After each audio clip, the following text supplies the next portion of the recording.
Greetings, gamers, and welcome to another homebrew review from the Misfit Gamer Studios. I am your host, Vortex. That gentleman over there is your co-host, Kage, and today we have a new Barbarian subclass coming to you from Cart. This is a subclass from the path of the Primal Warden. Very curious to know what that is. So, without further ado, we shall begin.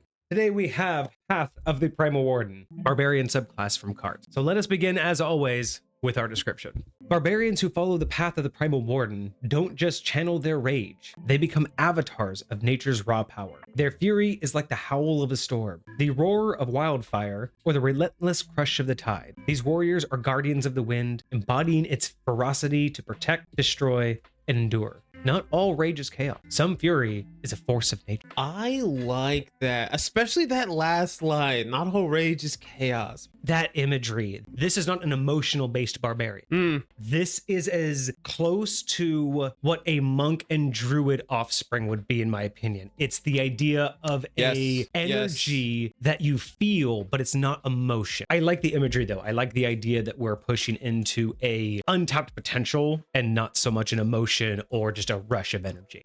Starting with third level, we get Nature's Wrath. Now, when you enter your rage, choose one of the following primal aspects to embody. This choice lasts for the duration of your rage. Storm's Fury. Your movement speed increases by 10 feet, and when you move at least 10 feet straight toward a creature and hit it with a melee attack, you deal an extra 1d6 lightning damage.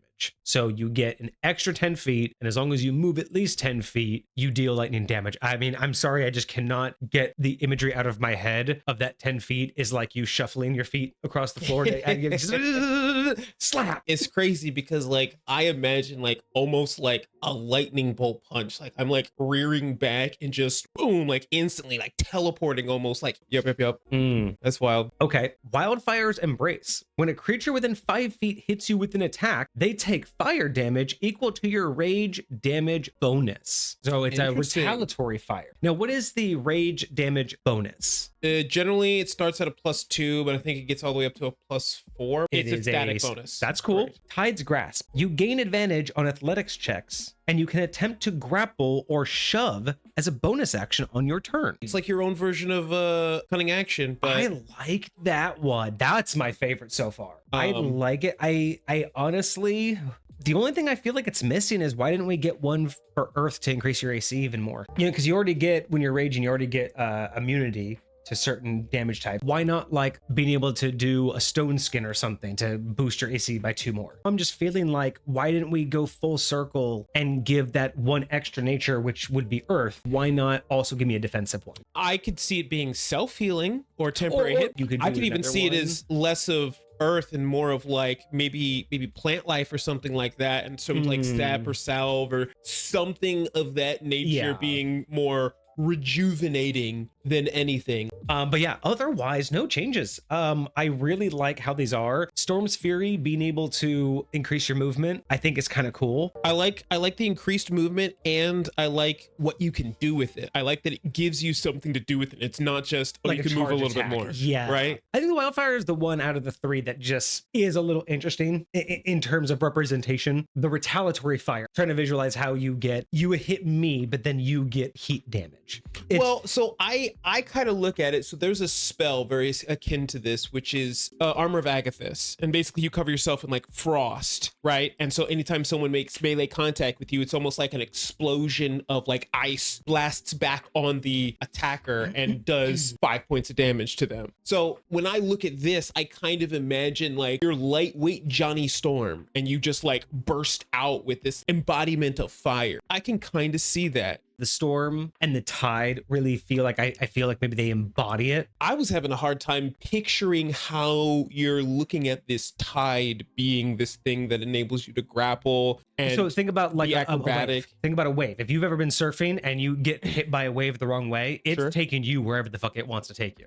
So I'm thinking this guy is like, imagine the tide like his arm. Instead of coming in with the right hook, he comes in and grabs your neck. That's like a tide hit. You're just going with it, right? It's like they're giving you the advantage on grapple because he's just just grabbing you or shoving you. Shoving, I could see that. I just The think of, like, athletics, not as much, and even I the think grapple. It's like if I'm like holding on to you, if I'm trying to like control you, I don't really see Tides doing that. Like I see you getting taken away with it. I get the primal. It just it I'm doesn't imagining, feel like it fits with the Tide. Oh, I think it for does. me. I think it truly does, because tides are, especially with how tides can take you out to the ocean. It's not taking you anywhere. It's just you're just sitting there. Like, But I your mean, speed it's becomes grappling zero. you. Yeah, but exactly. But the same thing in the tide. The tide's the thing that's moving, not you. Exactly, but this tide's not moving, which is where the disconnect is happening for me. I think it makes perfect sense. I think the wildfire for me, So weird, I think the wildfire makes the most sense. I think it makes the least, because I would think that the wildfire would be, because you think wildfire spreads. I would think that this would allow you to like chain attacks or do cleave attacks. Like this makes me feel like I should be able to hit multiple enemies because a wildfire spreads. Yeah, I could see like maybe when you hit an opponent, like it does like splash fire damage to anyone within 5 feet of the target that you hit. Like I could see that maybe, Yeah. but again, I think that the fact that the fire's on you and it's spreading to the enemy when they come in contact with you is exactly the point. It just adds to the flavor of exactly what it's doing. It's so weird, like you always say, we always have opposite opinions on a lot of these things, but Right. this is definitely one of them. So Cart says never got to put, but that goes for any creature within 5 feet of you. So if you were surrounded, each nearby creature would also receive the damage for crowd control. So if you get hit, you just do Explode. a burst. You just do burst damage. It's like Thunder Wave kind of. Yeah, it's an AoE. You just burst. Everyone within 5 feet gets hit. Interesting. That's wild. So wildfire is like a burst. You hit it and then it like bursts around you. Everybody gets hit. Lightning, you can do lightning damage, and then with the tide, I still feel like there's one missing. I think overall, I could feel totally like see another one. I don't feel like necessarily like it feels potentially incomplete, but I wouldn't say I need more. I 100%. That's exactly what's going on in my head. Is it feels lore wise incomplete. Sure. But this is more than enough for this level. I just feel like there's just like, is that it? Is there only 4? Is there's just not like another part of nature, and maybe that's just the way that I would have approached it. But yeah, no real changes. None of these I think are wrong for 5th edition. I don't think any of them are too overpowered. Now here's another option. What if it read the way it reads now? They take fire damage equal to your bonus. Starts that way. What if at level 10 it turned into burst? I would not mind any and or all of these upgrading as we go forward. Like But that would be really cool. But I think it should start the way we first read it. Right, It should right. be a direct one-to-one retaliation. Then later I would like to see it anybody within 5 feet. I can totally see that. Sounds way better, because I can also imagine like the Storm's Fury. I imagine like I would upgrade Storm's Fury instead of more distance. I imagine like, so let's say at level 10, it goes from one person with fire damage to everybody within 5 feet. Tide, maybe you could, I can imagine grappling 2 people or pushing 2 people that are within range. Like you could shove 2 or just like chokehold 2 people. That'd be kind of dope. That would be kind of cool. And then Storm, instead of increasing the 10-foot distance, I would say that you can use the extra 10 feet it gives you to go in any direction. You can float up for 10 feet and then do like a strike down attack. Oh, kind of like Thor from Rivals. Yeah, kind of something like that. Being able to say that you could use that extra 10 feet to go up could just be kind of a clutch opportunity to hit flying creatures, to be able to just move and gain advantage on an attack, to be able to traverse something. But because it gives you an extra 10 feet, I would even say using that particular movement could avoid provoking attacks of opportunity or something like that. Yeah, you could, like, it's like basically your own disengage. Yeah. Probably not what we're gonna see, but just some cool ideas. But otherwise, I think Nature's Grasp is really cool. I don't think it's overpowered. I don't think it needs any changes. I'm not mad at it. Not at all. I would like to see one more. Sure. I feel it would feel more, like you said, more You're complete. looking for it. Yeah. All right, moving on. Primal Resilience at level 6. The wild protects its own. You gain resistance to one of the following damage types, your choice: cold, fire, lightning, or poison. You can change this choice whenever you finish a long rest, reflecting the shifting nature of the wild. That works perfect. Being able to just every day have a new resistance type Sure. that reflects all of the resistances, I'm down with that. I like it a lot. I might have tied this to your rage, because right now the way this reads, it says you're resistant to it all the time. Yes. You're only resistant to your bludgeoning and all that kind of damage when you are raging. Gotcha. So because of that, I would be like, you can choose this when you rage. Gotcha. Like you get to choose which one of these you're resistant to or whatever, something like that. Or it applies when you're raging. So you choose it at every long rest, but it applies when you're raging. You can do that too. So while raging, you become resistant to one of these. Yeah. Okay.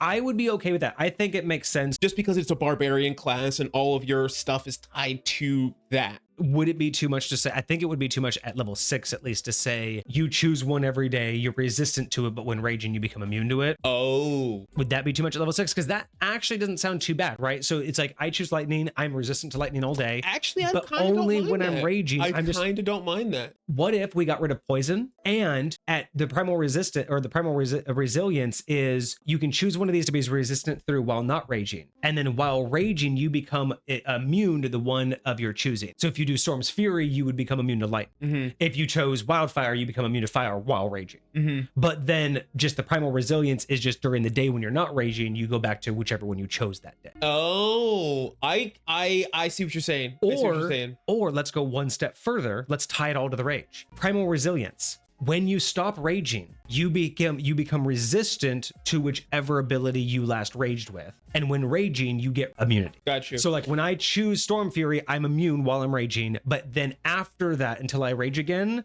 I have resistance to lightning. And then let's say next time I rage, I choose Wildfire. Then I'm now immune to Wildfire. Once you finish a long rest, you get to choose what you start with, so you don't have to randomly rage at the beginning. I am okay with that. Either now or later when you level up, I wouldn't be mad at like when you take a short rest, being able to like meditate and change it if you really wanted to. I'm okay with upgrading it to a short rest later. Totally fine with me. That would be cool. I think that these two things work really well together. I love the synergy of this so far. It's beautiful. I think poison feels a little bit like an unnecessary add-on. I think especially because there's nothing involved. Like if there was a fourth one, maybe poison. Yeah, but I think these two should be consistent. Sure. Fire, lightning, I agree with that. And cold. I agree with make perfect sense. So let's move on to the elemental ferocity, level 10. Your connection to primal forces grows stronger. While raging, you can unleash bursts of elemental fury. When you enter rage, you can choose to emit an aura of primal energy on a 10-foot radius, based on your current nature's wrath choice. If you choose Storm's Fury, creatures of your choice within the aura take 2d6 lightning damage at the start of their turn. Okay. Wildfire's Embrace. Your aura sheds bright light on a 15-foot radius. Creatures that... Ooh, I like that 15-foot radius light.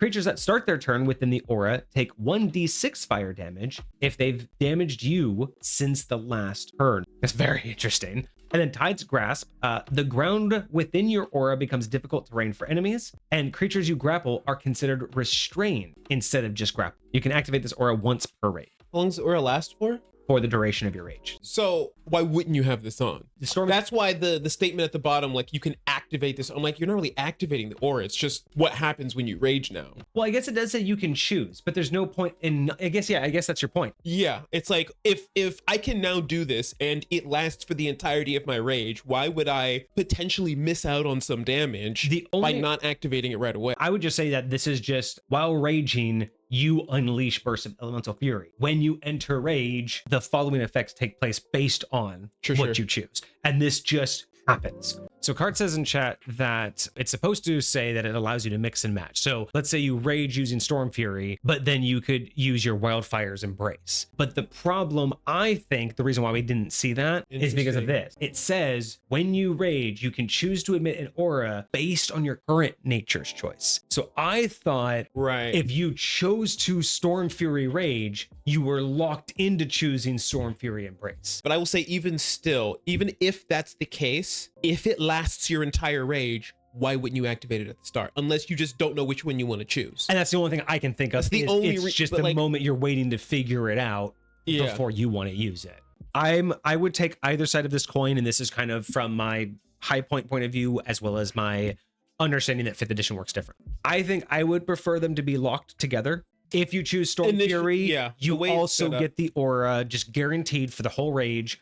When you do Storm's Fury, you get the extra 10 feet, you get the lightning damage bonus, and now you get Storm's Fury, and now you get this, the 2d6 lightning damage. I'm totally fine with that. I think Wildfire should be on top of that. anytime you get hit, you burst damage, and anybody within 15, because you only burst damage 5. But anybody now within 15 who damaged you last round is specifically hit retaliatory. I think that's a better upgrade, right? Because you're doing both. If someone melee hits you, you burst on them, and then if they get back to 10 feet, they're still within 15 feet of you, and they get hit again. Sure. I'm totally okay with both of that, right? The Tide's Grasp, basically adding on to what you're already doing. I would prefer that, especially for high point. However, looking at it from a 5th edition point of view, I think Kage has it 100% correct. You should be able to rage with one of the first ones, and for 2 or 3 rounds is perfect. I think you might be because right. These all activate at the start of their turn, so that would activate twice. Yes. I think 2 activations would be fine. 3, I think, would be less strategic in my opinion, because again, combat doesn't last that long. Sure. But I think you have it 100% correct for 5th edition is you activate one of the 3 to start raging, and then for 2 rounds, a number of equal to your proficiency modifier, you can activate these while raging. And just anyone, you can do Storm's Fury for 2 rounds. And for 2 rounds, anybody within 10 feet of you is taking lightning damage. And then after that, you can burn another one and do wildfire. They can't stack, so you can't do Storm's Fury and wildfire at the same time. I do think it should be tied to something, like probably a bonus action, because barbarians don't use it for a lot. Yeah, you use bonus action to rage, and if you use Tide's Grasp, you can also use it to grapple. I mean, I also don't. I could also see a reaction as well, because kind of like the whole point about Cart saying it's to react to a situation. I could see a reaction, especially with the one where it says somebody who's damaged you. Like if somebody's about to damage you, like boom, reaction. I like that. I think that's why I'm okay on being both sides of that, because on one side, that's the type of gameplay I like, but on the other side, I have to give it up to how the game is normally played, and my way doesn't work for that. But the dynamicness, I'm all for it. I like that idea. So let's move on from elemental ferocity to Avatar of the Wild, level 14. Okay. You have become a force of nature itself. While raging, you were immune to being charmed, frightened, paralyzed, and restrained. Oh, I got so excited. I was hoping that I was going to say you're immune to your to the thing. Damn. So charmed, frightened, paralyzed, restrained. So this is interesting. I'm going to get to the next one in a second, but a force of nature, I can understand the fright. I can understand paralyzed. Restrained and charmed, I'm a little hesitant on understanding how being a force of nature stops those. I think being immune to being restrained that's tough. A lot of things restrain you, and restrained is I feel like it's really hard to get that immunity. Like really hard to get that immunity. I mean, maybe the charmed is like because you're mindless, because you're such a force of nature that you have no will to bend. I feel like, you know how certain things you can't do when they're below a certain intelligence level, and it's more because they're just instinctual creatures. Imagine this is more of like a primal version of that, where it's like, I'm just acting up instinct. Again, with the right lore, I can get behind it. Sure. I mean, at 14th level, it's not it's already later in the game, but you're right. I think that might be a lot. I wouldn't mind it if it gave you even more immunities, like 2 per, but gave you contextual base. So immunity to restrained when you're tide raging. Like the idea you can't grapple away. I would be okay with that. I would be okay with like the frightened and paralyzed if you're the storm, because you can't scare a storm. And then the charmed, the fire, like you can't be charmed as a fire. So yeah, my suggestion, regardless of which direction, I would like more immunities, but directed at which one you choose. Sure. I think that would just be a lot more fun. The other option we get though with this ability is that when you are reduced to 0 hit points, you can choose to remain standing and conscious until your rage ends. When the rage ends, you still have 0 hit points, you fall unconscious, and must begin making death saving throws as normal. You can use this feature once per long rest. So other than you choosing to end rage or like fall asleep, what is this asking for then? When the things that will end rage is if within the past turn you didn't specifically attack anything, or within the past turn something didn't specifically attack you. So basically when the battle's over. Okay. So in that particular case, what happens the next round someone hits them? Are they just undead at this point? Do they just take no more damage? Or are they just literally immortal? Let me look at Rage Beyond Death. Because that's my only thing is like it says when you reduce to 0, you remain standing until rage ends. But if taking damage and going down to 0 doesn't end rage, that means you're immortal. As long until as the I'm rage swinging, ends, you're immortal. Yes, I think that's kind of So here, I'm gonna read Rage Beyond Death. This is the Path of the Zealot capstone feature. while raging, having 0 hit points doesn't knock you unconscious. You still make so this is a little bit different. You still make death saving throws and suffer the normal effects of taking damage while at 0 hit points. However, if you would die due to failing death saving throws, you don't die until your rage ends. So in this case, this one doesn't stop your death save. So you basically get like 3 extra rounds of you get this one. You don't start making death saving throws until your rage ends, which means what you said is accurate. You are immortal until your rage ends. I mean, I've always liked an idea of being able to push beyond, but I mean, that basically is immortality. And of course, my first thought is all of the TikTok people about like, okay, so the battle ends. I'm just going to sit next to one of my allies and punch him. And then he's going to immediately heal that free damage because I'm just going to punch him for 1 damage. I'm just going to keep punching him for 1 damage. And now I'm immortal. But at that point, it's like, as long as you don't fuck up your roll, I'm you know what I mean? Like you're literally just a free damage dealer. Because like imagine like a BBEG fight, right? Like if the whole party is up and everyone's doing damage to the BBEG and you're just kind of like there body blocking him, being like, you can't hurt me. You can't. I'm the biggest damage dealer and I'm in front of everybody and you can't kill me. And I know it's probably not likely. I understand that it's only for probably a couple more rounds, but I would like to see some sort of guaranteed cutoff, like some point at which you're still so far beyond your means you're done. You know what I mean? Yeah. At all. Cart did say, also gave us extra that should have been added here, that you can't do any healing. No magical healing or anything can affect the barbarian at this point. So you can't, once they're at 0, so they will go down. That's the other thing for the path of the zealot, and which is crazy to me. You do that whole rage beyond death, you fully die, and then you get healed for 1 hit point, and you're alive again.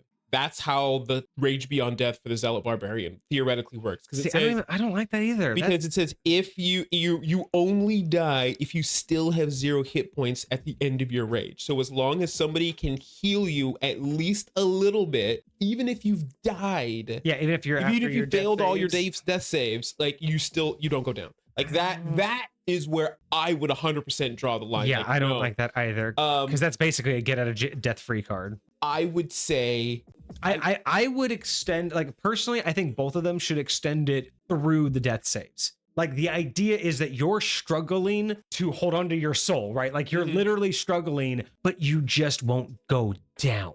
Like, that idea of no matter what, it's like the anime where the guy's got shot 20 times and he still raises his sword, and he gets shot 20 more and he takes a step, and then he gets shot again, takes a step. It's that guy. I think both of those, that one and this one, should be limited to the death saves, because it doesn't matter which ones you roll. It's just at the end of your death saves, that's it. Your lifeline is officially cut off. I'll say this again at level 14. With this one, the way it works is when you're doing those death saves, incoming hits have the same effect they would normally have on you. They auto crit. They auto crit, and you fail 2 death saves with 1 hit. So that means if somebody has multi-attack, then you're dead. I got it. I got a better one. I got a better one, both for this. I think it'll be perfect for this because it makes, I think, way more sense for what Cart wants. Because Cart was saying that this is supposed to inflict, like, the elements are keeping you going, right? They're feeding you. So I got a way that we can justify that for his build, and I think a better homebrew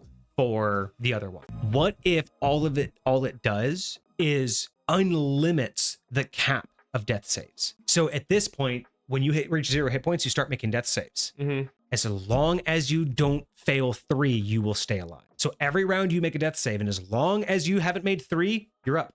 So all the other rules apply. It's still whenever rage ends, you go down. But imagine all it does is every round you're buying time. You're buying extra rounds of life. So as long as you're successfully rolling death saves, you never die out. But once you've hit 3 failed, then your rage automatically ends. I kind of like that.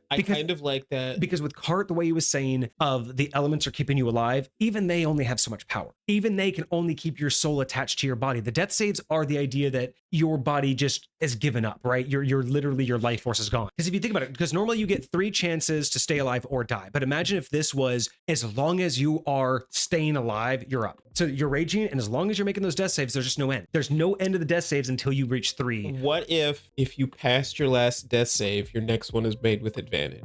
I mean, you could do that too. I know that it seems like a weird way to say it instead of just giving advantage on death saving throws. Like, because there's only one other thing that I've seen in this game that gives advantage on death saving throws. But like, specifically, if you're trying to keep somebody up, you can still fail. But I want to make it feel like you're actually going to be able to. You're not going to survive just one round. You're not going to just be able to do one more round of damage. Well, remember, it's just an accumulative, 3 fails. So you're going to guaranteed get 3 rounds for sure.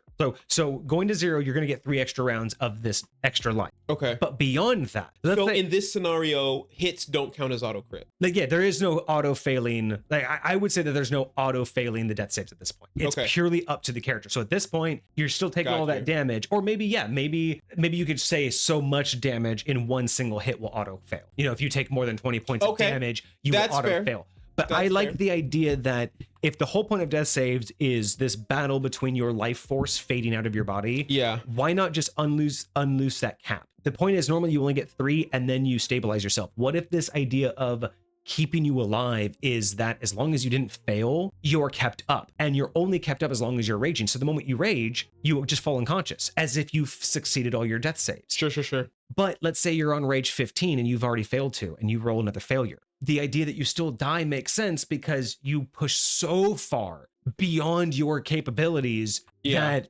you don't. So I like the idea that you can still die. I still like the idea that it's not immortality. I definitely agree with that. But I do like the idea as long as you're raging, it's almost just like this indefinite. You could potentially go for as long as possible if you keep holding on. And you could just say this. Let's say you go 6 extra rounds, but you failed 2 death saves and it's round number 7. You could be like, I'm done. I got 7 extra rounds. I'm just going to pass out here. So you could choose to just not technically die. You could choose not to go to death and just be like, I'm going to tap out because I've already failed twice. So I'm just not going to do another death save. I'm going to tap out here and not attack anybody. And I'm just going to pass out because I won't die. So tactically, you can stay as long as you want. I actually kind of like that. So there's this mentality of the player gets more agency with deciding when they stay up. I really do like that. I think that works well. So that would be my resolution to this is when you're reduced to 0 hit points, you can choose to remain standing while making death saves. As long as you succeed or until you make 3 fails, you can continue raging and for all normal purposes. Right. When you make 3, you are considered dead, or at any point you can stop raging and fall unconscious. So you give them that choice is you no longer have a cap of 3, but if you fail 3 times, you are dead. Got you. I think that's cool because like you said, maybe you fail twice and you only get 2 extra rounds and you're like, it's not worth a 3rd one. But maybe you get 5 extra rounds and haven't failed yet. Interesting. I think that sounds better than immortality, and I can get behind that. Yeah. Because then I can get behind the elements are keeping you alive. Honestly, I think that works for both of these. That's my point, is the idea that you just have something in you that won't let you die. But if you push too hard, you will just have nothing absolutely left. So I think that's okay. I think that's where I would go with it. I totally agree. And then design notes, theme, a barbarian who channels not just raw emotion, but the forces of nature itself. Playstyle, adaptable and devastating with elemental damage and battlefield control. I think we saw that. Fantasy fulfillment, perfect for players who want to feel like they're embodying the living storm, a wildfire, or a tidal wave on the battlefield. I like it. Like, I think the Storm Fury was cool. I think the wildfire made sense too. But the more we read about this, the tide, I'm just like, it should be moving people around more. It shouldn't be keeping people steady. I mean, anybody who's gone to the beach and played in the waves, this thing should just be throwing you around and making you disoriented, right? Ooh. I do kind of vibe with that. And I think that works well with a barbarian too, like especially like a primal barbarian. Like I think that could be a very, very cool way to look at that. Yeah. So overall, I love this idea. I love the lore behind it. I think that this is a really niche area for barbarian.